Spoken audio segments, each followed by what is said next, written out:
नमस्कार सभी को। 7th क्लास की एक्सरसाइज करते हैं। 4.1 चैप्टर नंबर जो 4 है, सिंपल इक्वेशन, साधारण समीकरण। तो इसके अंदर एक्स वाई की वैल्यू फाइंड आउट करनी है हमने। तो पहले इसके अंदर यहाँ पे setting up of an equation, equation को किस प्रकार से सेट करते हैं और फिर उनकी जो वैल्यू है वो किस प्रकार से फाइंड आउट करते हैं, इसके अंदर वो पढ़ेंगे हमें। तो फर्स्ट एक्सरसाइज करते हैं इसकी। Complete the last column of table. यहाँ पे दे रखी है इसने इक्वेशन, यहाँ पे एक्स की वैल्यू दे रखी है। तो यहाँ पे she whether the equation is satisfied yes no, satisfy कर रही है या नहीं कर रही है ये बताना है। तो पहला क्वेश्चन है इसमें, x plus 3 is equal to 0। X की वैल्यू यहाँ पे 3 रखनी है हमने। 3 रखने के बाद में यदि 0 के इक्वल आंसर आए तो लिखना हमने यस, और 0 के इक्वल ना आए तो नो लिखना। यहाँ पे देखो 3 रखेंगे हमें, तो ये हो गया 3 प्लस 3, और 3 दोनों का जोड़ हो गया हमारे पास 6। लेकिन यहाँ पर ये 0 है तो 0 के इक्वल नहीं हुआ, तो ये नो लिखेंगे हम, ये इसको सेटिस्फाइड नहीं कर रहा है। सेकंड है, एक्स की वैल्यू यहाँ पे 0 रखेंगे। 0 प्लस 3, 0 प्लस 3 तो 3 होता है, लेकिन यहाँ पे 0 है तो ये भी नो। अब यहाँ पे रखेंगे एक्स की वैल्यू -3, फिर यहाँ पे +3। अब यहाँ पे 0 हो गया, जमा का 3 है और घटा का 3 है, तो जोड़ांगे तो 0 हो जाएगा। तो ये यस, ये 0 के इक्वल है, तो ये इसको सेटिस्फाई कर रहा है। अब इसमें एक्स की वैल्यू 7 रखेंगे यहाँ पे। 7 घटा में 7 और 1 के बराबर दे रखा है, तो ये तो 0 के इक्वल होना चाहिए, तो ये भी इसको सेटिस्फाई नहीं कर रहा। पांचवा पार्ट है इसमें, एक्स की वैल्यू 8 है, तो 8 - 7 इज इक्वल टू 1। तो यहाँ पर भी 1 है और हमारा आंसर भी 1 है, तो ये सही है। तो इसके अंदर लिखेंगे हम यस। इसी प्रकार से ये सभी हल करने हमने। अब यहाँ पे 5x बराबर है 25, तो x की वैल्यू 0 है, तो यहाँ पे 0 रखेंगे। तो 5 गुणा में 0, तो 5 गुणा में 0 तो 0 आंसर हो जाएगा, लेकिन ये 25 है, तो ये इसको हल नहीं कर रहा है, इसका ये पूरी इक्वेशन का सेटिस्फाइड नहीं है। अब अगला इसमें, अगला सेम है इसमें, x की वैल्यू 5 रख दी। 5 गुणा में 5 तो 25 हो गया, तो इसका आंसर 25 है, तो ये सही है। अगला पार्ट लेते हैं इसमें, x की वैल्यू -5 है, तो 5 गुणा में -5 तो आंसर आएगा -25, लेकिन ये प्लस का 25 है, तो ये 9। अगला इसमें m/3 बराबर है 2, m की वैल्यू -6, तो यहाँ पर रखेंगे m की वैल्यू -6/3, तो 3 से ये कटेगा 2 पे, तो आंसर आ गया हमारा -2। लेकिन ये प्लस का 2 है, तो ये भी 9। नेक्स्ट है इसमें, m की वैल्यू 0 रखनी है। 0/3, 0 को हम डिवाइड करते हैं तो 0 आएगा, लेकिन यहाँ पर आंसर कितना है 2, तो ये भी 9। अगला क्वेश्चन में चलते हैं, m की वैल्यू 6 दी उसने, तो 6 रख दिया, नीचे 3, 3 से काट दिया 2, तो यहाँ पे 2 आ गया, ये भी 2 है, तो ये हो गया यस। तो पहले क्वेश्चन में 11 पार्ट थे, जिसकी वैल्यू दे रखी वो वैल्यू पुट करके उसमें left hand side right hand side के बराबर है तो यस, और बराबर नहीं है तो वो उसको सेटिस्फाइड इक्वेशन को नहीं कर रहा है। सेकंड क्वेश्चन है इसमें, check whether the value given in the bracket is a solution to the given equation और नॉट। इसके अंदर भी यही है, n+5 बराबर है 19 दिया उसने। n की वैल्यू 1 रखनी है हमने, यहाँ पे 1 रखेंगे तो ये 19 के बराबर आना चाहिए। 19 के बराबर है तो सही है, और 19 के बराबर नहीं है तो फिर ये गलत है। तो इसके अंदर ऐसे ही बताना हमने कि जो उसकी वैल्यू है वो सही है या गलत है। जो मान दे रखा है वो इसके अंदर इसको सेटिस्फाई कर रहा है या नहीं कर रहा है। तो फर्स्ट क्वेश्चन से इसके अंदर ये f तक हैं, तो 6 पार्ट हैं। सेकेंड लिया इसमें, n+5 बराबर है 19, ये दिया उसने, एन की वैल्यू 1 है तो एन इज इक्वल टू है 1। एन की वैल्यू यहाँ पर रखेंगे हमें 1 + 5, यहाँ पे 19 है तो ये 6 बराबर है 19, तो ये सॉल्यूशन नहीं है, इट इज नॉट सॉल्यूशन। ये इसका सॉल्यूशन नहीं है। अगला इसमें सेकंड में रखते हैं, सेकंड पार्ट लिया इसका हमने, 7n + 5 इज इक्वल टू है 19। एन की वैल्यू -2 है तो एन की वैल्यू इसमें -2 रखेंगे,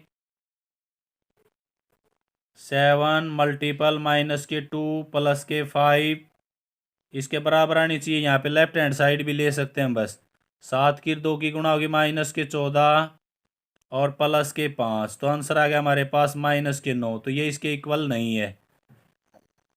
now it is not solution, तो ये भी इसका हल नहीं है, सॉल्यूशन इसका नहीं है।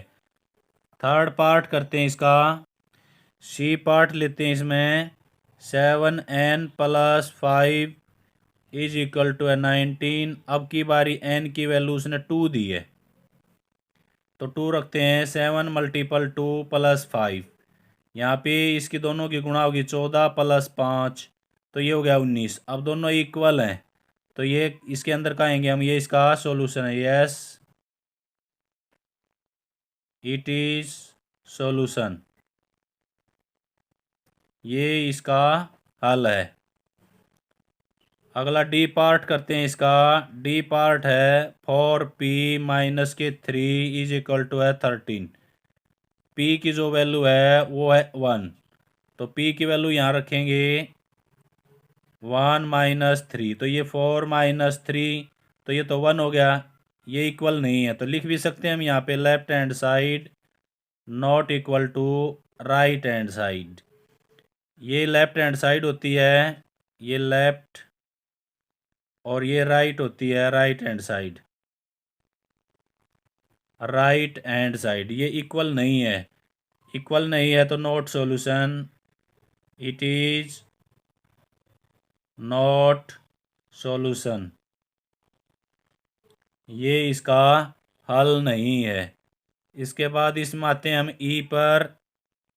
ई जो है वो 4p - 3 इज इक्वल टू है 13।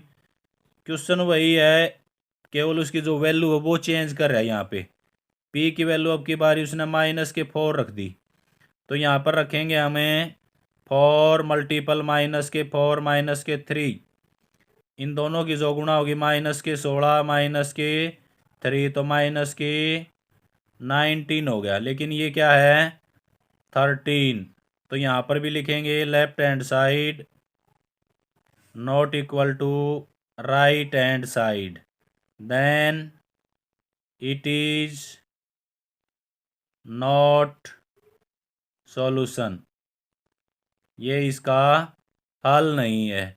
इसी प्रकार इसका क्वेश्चन नंबर थर्ड करते हैं। क्वेश्चन नंबर थर्ड है, अब की बारी सीधा करना हमने, 5p + 2 इज इक्वल टू है 17, ये दे रखा है हमने। यहाँ पे p की वैल्यू निकालनी है, p को छोड़ के बाकी सारे अक्षर जो हैं, जो डिजिट हैं राइट हैंड की तरफ लेके जाने हैं, तो पहले पॉजिटिव और नेगेटिव संख्या जाती है, तो पहले यहाँ से 2 जाएगा, 5p इज इक्वल टू है 2 इस साइड में जाके माइनस का हो जाएगा, तो 5p इज इक्वल टू है 15 हो गए। अब यहाँ पे हमारे पास आ गया 5p इज इक्वल टू है 15, p की वैल्यू निकालनी है। अब ये यहाँ पे मल्टीपल है तो इस साइड में जाके डिवाइड करेगा, इसको 5 से डिवाइड किया तो इसका आंसर आ गया 3। क्वेश्चन नंबर जो थर्ड है इसका सेकंड पार्ट करते हैं। सेकंड पार्ट है 3m - 14 इज इक्वल टू है 4। पहले इसको राइट हैंड साइड में लेके जाएंगे, 3m बराबर है 4, ये साइड में जाके पॉजिटिव हो जाएगा, तो ये 3m इज इक्वल टू है 18 हो गया। हमने यहाँ पे m की वैल्यू निकालनी है, तो 3 यहाँ पे मल्टीपल है, तो राइट हैंड साइड में जाके डिवाइड हो जाएगा, 3 से इसको काट देंगे 6, तो m की वैल्यू कितनी आ गई हमारे पास 6। तो ये क्वेश्चन नंबर थर्ड था। क्वेश्चन नंबर 4 है। क्वेश्चन नंबर जो 4 है इसके अंदर हमने लिखना है जिस प्रकार से उसने स्टेटमेंट की उसी प्रकार से लिखना है। The sum of number x and 4 is 9। तो इसको लिखेंगे two subtract from y is 8। दो y में से यदि 2 को घटाते हैं तो वो 8 के बराबर है। तो इस प्रकार की इक्वेशन हमने लिख के दिखानी है। अब यहाँ पे देखो सम ऑफ x एंड y, तो x प्लस 4 है, ये y नहीं है, 4 इज 9। तो ये लिखना हमने टू सब्ट्रैक्ट फ्रॉम y में से 2 लेस करना है और 8 के बराबर रखना है। 10 टाइम ए, 10 टाइम ए का अर्थ है 10 गुणा, ए का 10 गुणा कर देंगे बराबर है 70।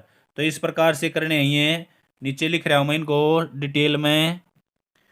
तो फर्स्ट जो लिया था हमने, इसका फर्स्ट पार्ट है x plus 4 is equal to 9, इसको ऐसे लिखना है। सेकंड जो पार्ट है y minus 2 is equal to 8। Third जो पार्ट है 10 टाइम है 10 ए इज इक्वल टू है 70। अगला जो 4 पार्ट है इसका, the number b divided by 5, b को 5 से डिवाइड करते हैं और 6 प्राप्त करते हैं। अगला इसका पांचवा पार्ट है 3/4 ऑफ टी का 3/4, 3/4 15 है। तो इसको ऐसे लिखना हमने। छठा पार्ट है 7 टाइम एम का 7 टाइम, तो 7 टाइम होता है 7 से गुणा, प्लस फिर इसके अंदर जोड़ना हमने 7 और आंसर हो जाएगा हमारा 77। तो इस प्रकार से बहुत सारे हैं इसमें। सातवां जो क्वेश्चन है 1/4 ऑफ ए नंबर दिया उसने x, इसका 1/4 होता है 1/4, 1/4 माइनस 4 इज इक्वल टू 4। ये इसका सातवां पार्ट है। आठवां पार्ट करते हैं। अगला पार्ट है इसमें y का 6 टाइम और इसमें से 6 लेस कर दिया तो ये 60 हो जाता है।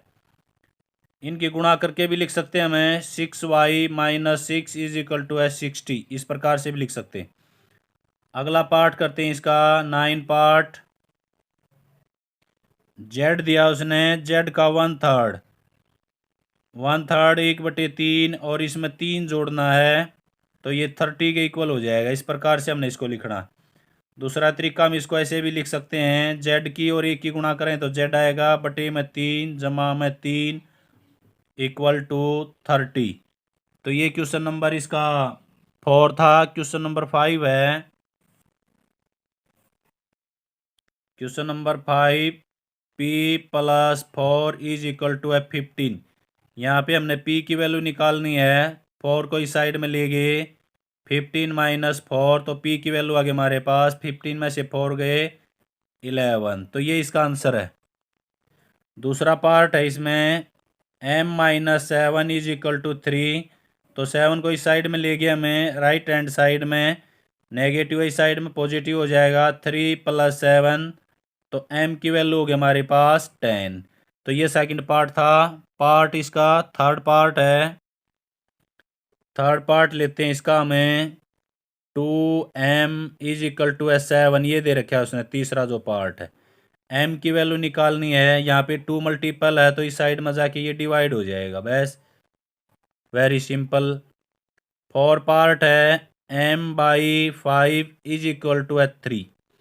यहाँ पे जो 5 है ये डिवाइड है तो इस साइड में जाके मल्टीपल हो जाएगा, 3 मल्टीपल 5, तो m की वैल्यू होगी हमारे पास 15। तो इस प्रकार से जितने क्वेश्चन निकालना चाहे निकाल सकते हैं हमें। अगला क्वेश्चन है 3m/5 इज इक्वल टू है 6। पहले यहाँ 5 को हमने इस साइड में लेके जाना, यहाँ पे ये डिवाइड है तो इस साइड में जाके मल्टीपल हो जाएगा। 3m इज इक्वल टू है 6 multiple 5।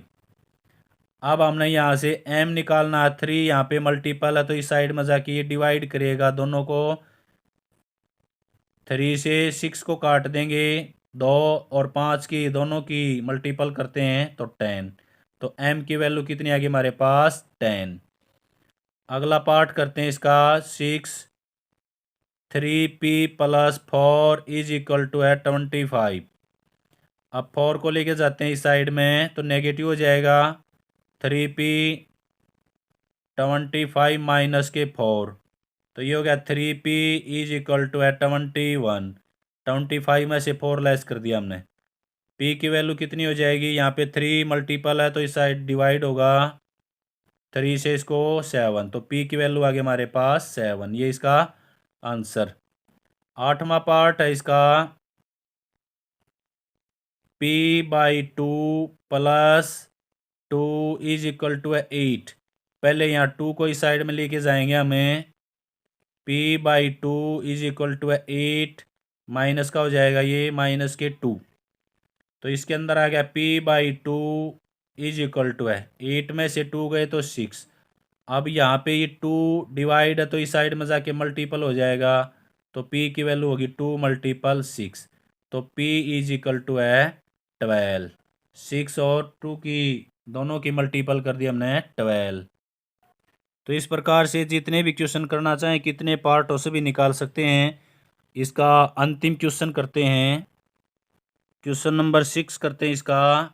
Irfan say that, Irfan कहता है he has 7 marble more than 5 time the marble Parmit has.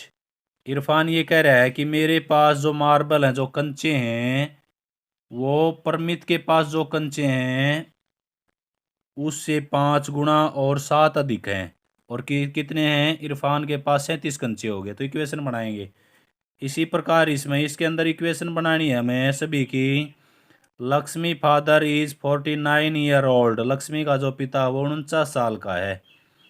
ही, अब ये 49 साल इक्वेशन के बराबर करना है। He is 4 year older than 3 time Lakshmi age. अब ये जो 49 है, लक्ष्मी की जो एज है, लक्ष्मी की एज का उसने वाई ले लेते हैं। लक्ष्मी की एज का 3 गुना, तो 3 से गुणा कर देंगे और 4 ऐड कर देंगे, वो 49 के इक्वल इक्वेशन हो जाएगी। अब इसमें भी इसी प्रकार से करेंगे, और जो 4 पार्ट है इसमें भी इसी प्रकार से। इरफान के पास उसने मार्बल दिए 37 दिए उसने मार्बल, और दूसरा जो परमीत है उसके हम ले लेते हैं let Parmeet has marble. Parmit के पास जो मार्बल्स हैं उसको हम एक्स भी ले सकते हैं, लेकिन उसने कहा कि एम लेना है, उसके पास एम मार्बल हैं। अब प्रश्न के जो अनुसार कहा उसने, अब जो ये 37 हैं एम का 5 टाइम, तो 5 से गुणा कर देते हैं और फिर 7 इसमें ऐड कर देते हैं, तो ये इसके इक्वल होता है 37। तो ये हो गया हमारे पास 5m जमा में 7 बराबर है 37। ये इक्वेशन बनानी थी हमने इसके अंदर, तो ये इसकी इक्वेशन पूरी होगी। सेकंड पार्ट लेते हैं हम इसमें। ले लेट लक्ष्मी, लक्ष्मी की जो एज है वो ली हमने वाई ईयर्स, वाई ईयर्स ली हमने उसकी। अब का उसका जो फादर है, फादर की एज है, फादर एज 49 है। अकॉर्डिंग टू क्वेश्चन, क्वेश्चन के अनुसार पिता की जो 49 साल है वो किसके बराबर है, इसकी जो एज है इसका 3 गुना 3 टाइम, तो 3 गुना में वाई, वाई को 3 से गुणा कर दी और फिर कहा 4 ईयर ओल्डर है, तो 4 और जोड़ दिया हमने, तो इज इक्वल टू है 49। यहाँ पे इसको हम सीधा करके लिखेंगे तो 3y प्लस के 4 इज इक्वल टू है 49। तो ये इसके अंदर इक्वेशन बनेगी। थर्ड पार्ट है इसका। टेस्ट के अंदर हाईएस्ट स्कोर दिया उसने, तो इसमें लिखते हैं हमें हाईएस्ट स्कोर, हाईएस्ट जो स्कोर है वो 87 है। अब लोअर जो स्कोर है वो मानते हैं हमें, लोअर जो स्कोर है वो हमने उसने दे रखा है कि एल मानो, उसको एल ले लिया। अब प्रश्नानुसार इक्वेशन बनाते हैं कि लोअर जो स्क्वायर है जो मार्क हैं, अब उसने कहा कि इसका ट्वाइस, इसका दुगुना करना है, ट्वाइस करना है तो 2l हो गया, और प्लस 7 ऐड करना है इसके अंदर, तो ये किसके इक्वल हो जाएगा, जो हाईएस्ट स्कोर है उसके इक्वल हो जाएगा। उसने कहा कि जो लोअर स्कोर है उसको 2 से गुणा कर दो और उसमें 7 जोड़ दो तो वो हाईएस्ट स्कोर के बराबर हो जाता है। तो ये इक्वेशन बन गई इसके अंदर। फॉर करते हैं इसका। फॉर पार्ट है, इसके अंदर एक आइसोस्केल्स ट्रायंगल दे रखा है। आइसोस्केल्स ट्रायंगल होता है जिसमें दो साइड इक्वल हो, समद्विबाहु त्रिभुज। ये ले लिया हमने ए बी सी। अब ये साइड और ये साइड दोनों इक्वल साइड हैं, तो ये दोनों इक्वल एंगल हैं। ये बी एंगल दे रखे हैं उसने, बेस के जो एंगल है वो बी हैं। अब ऊपर का जो वर्टेक्स का एंगल है वो इसके दुगुना है, तो ये 2b हो गया। अब तीनों का जोड़, त्रिभुज के तीनों कोणों का जोड़ होता है 180, तो इन तीनों को जोड़ के हम 180 के इक्वल रखेंगे। तो यहाँ लिखेंगे लेट बेस एंगल, बेस जो एंगल है वो है बी, वर्टेक्स जो एंगल है उसने दिया कि जो वर्टेक्स एंगल है वो इसका डबल है, तो 2b हो गया। Now sum of angle in triangle is equal to है 180। त्रिभुज के तीनों कोणों का जोड़ 180 होता है, तो तीनों को जोड़ देंगे, इज इक्वल टू है 180। यहाँ पे बी दो बी हो गए, दो ये हैं, तो 4b इज इक्वल टू है 180। तो इस प्रकार से हम ये इक्वेशन बना सकते हैं और बहुत सारे क्वेश्चनों को हल कर सकते हैं। तो ये एक्सरसाइज आपकी कंप्लीट। Thank you. जय हिंद, जय भारत।